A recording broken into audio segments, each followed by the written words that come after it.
Today's discussion will be focused on Meet the Spy, an animated short created by Valve to introduce the Spy character as promotional material for Team Fortress 2. Specifically, I'll be looking at how Valve manipulated the 12 principles of animation, and how they're applied to the character's acting performance in a narrative context. In this scene, the main focus will remain on the Blue Spy and Scout, as they discuss the matter of protecting Briefcase from a Red Spy. The entire shot revolves around the Blue Scout being the Red Spy in disguise, only being revealed at the end, which puts the entire scene in a different light upon rewatch, as he has small, subtle tells that give him away. It's all about the mind game between the two spies, as they have this conversation, backed up by the solid use of animation principles on the surrounding cast to make this otherwise brief dialogue-heavy scene very thematically interesting to watch. In the starting scene here, fast-paced action instantly greets the viewers, introducing the scout and soldier trying to open a door as a heavy barges around the corner towards them. To show his pure speed and weight, the heavy does a heavily choreographed crouch, showing him lean into his momentum, making the door explosion feel impactful and believable to the viewer's perspective through anticipation. According to the animated survival kit, anticipation is essential, particularly when Richard Williams emphasizes any action can be enhanced if there is anticipation before the action. Rule is, before we go one way, first we go the other way. As if that wasn't enough, Valve reinforces the impact with well done follow-through, as he lifts his gun to slow down, then lets it drop to hip level, signaling that he is no longer an active threat and relieving the tension we started with.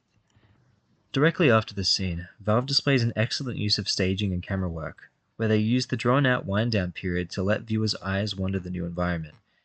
Any viewer's eyes are going to be directed towards the overhead light, shining just over the doorway, and after a few seconds they reward this attention with a dynamic zoom through the foreground characters onto the Blue Spy standing in the doorway. The importance of staging is highlighted on a website called animationmentor.com, where John Nguyen states this: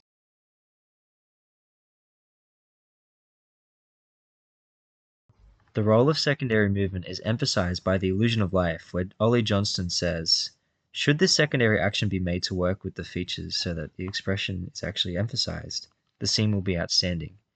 This is applied in the shot of Spy walking towards the camera.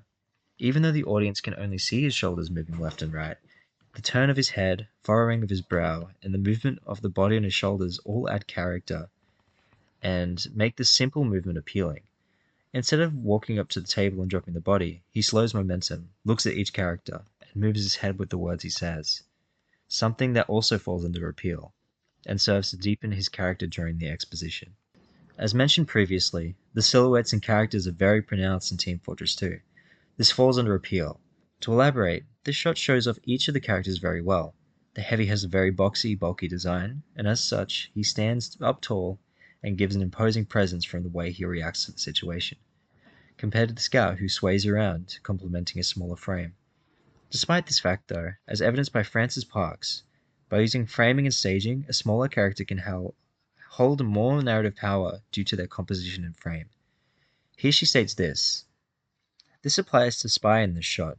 Despite being smaller and less intimidating than Heavy, he takes up most of the foreground in scenes he is in.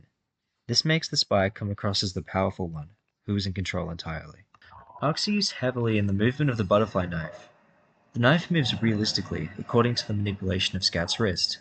The blood on it, as well as the heavy motion blur via squash and stretch, applies speed and deadliness, making the audience aware that it's a dangerous weapon. Squash and stretch make it feel fast, but arcs make the movement of the knives feel fluid and believable. The significance of arcs for fluid animation is underscored by 300 Mind Studio, where producing Raj Purohit states, arcs in animation are a cornerstone principle that contributes to the quality and believability of animated movement.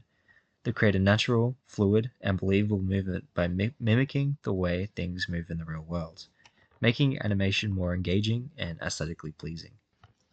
The movement of Spy's arm coming up uses good ease in and out, as his arms start off camera when it's shown move slowly, quickly accelerating up and slowing down towards the end of its arc when he spins the knife. This adds a lot of appeal to the movement as it shows he respects the danger of the knife by picking up carefully, as well as how proficient he is with the knife when he moves it very quickly into the knife trick. Solid drawing is well applied in this shot. since the movement of the spy walking around Scout shows off the fronts of both characters and shows them turning around in a more complex shot, with Spy as the main subject despite Scout being in front of him.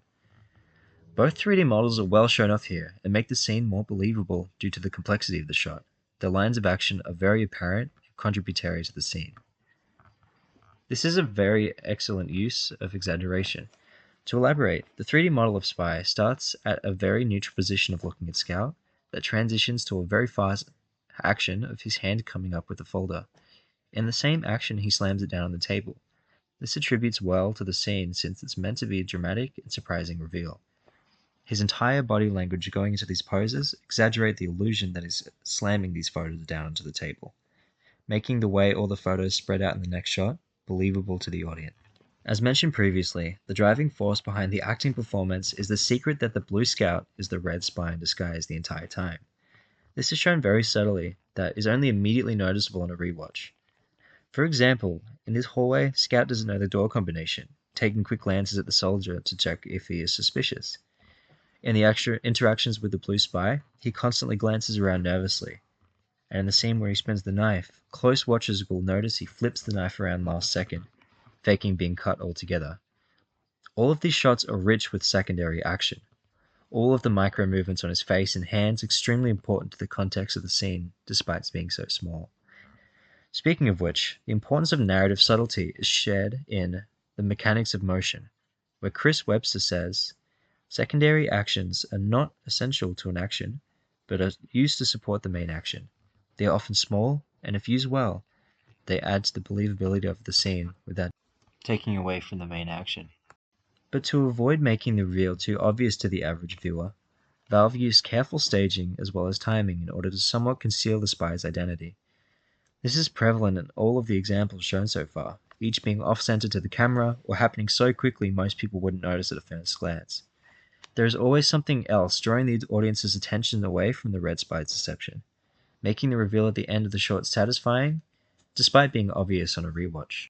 In conclusion, Valve implemented key principles of animation to enhance the theatrical performances in Meet the Spy. Among the key principles of animation, secondary action, anticipation, and staging stood out the most. Present primarily in scenes meant to guide the audience's perception and emotional response. It's the subtle use of these techniques that directs the viewer's attention, planting clues that might become obvious as a rewatch. Through this approach, Valve turns what may have very well been a simple, dialogue-heavy scene into something thematically rich and fascinating.